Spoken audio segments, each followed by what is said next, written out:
Y'all been praying for me all week. You've been nervous all week, but I ain't afraid of the spooks that sat at the door. These runaway slaves hiding in the White House gonna throw my picture up thinking that I'm gonna be afraid. If you got real courage, don't show my picture. Show the picture of the one that fired the black joint chief of staff from the military. If you gonna show a picture of the CEO of Target, Walmart, McDonald's, and Amazon that does not recognize black dollars or black business. If you gonna put up a picture of the state legislators in Florida that abandoned black books. If you gonna put up the picture of the one who is stealing classified information from the IRS and Social Security.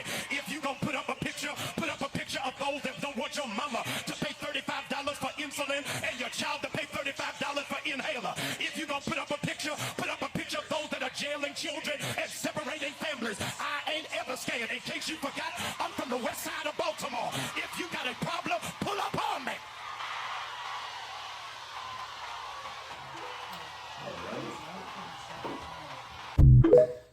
So that is Pastor Jamal Bryant, and apparently he is never scared.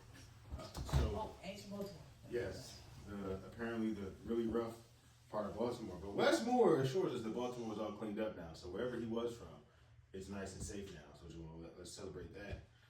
So he's a bit of a controversial figure. You recall yesterday we played the video and we talked about how the civil rights movement was infiltrated by white liberal men, and they got in, they talked to leaders, and they talked to pastors, and they convinced them to deliver a certain message to the people, which is, our people who obviously have a strong faith in the Lord. So that's where if you're regurgitating something from the pulpit, and we saw Margaret Sanger and other people said, hey, this is how we're going to get to these folks. They believe that pulpit. They believe what these guys in the pulpit say to them. So let's get them to talk and say what we need them to say. And we're going to look more into Jamal Bryant. We're going to look at some stuff today.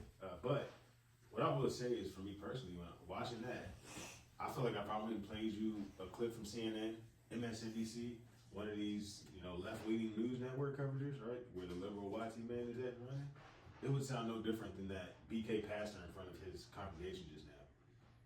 So I'm not saying, I'm just saying, if you sound like a CNN commercial when you're on your pulpit, is that coming from the Lord to speak to your people, to get your people to go the right way? Or are you maybe collecting a paycheck for saying certain things to your people and convincing them that the most important thing is like Donald Trump and something he did versus whatever this man is doing as he leads our people?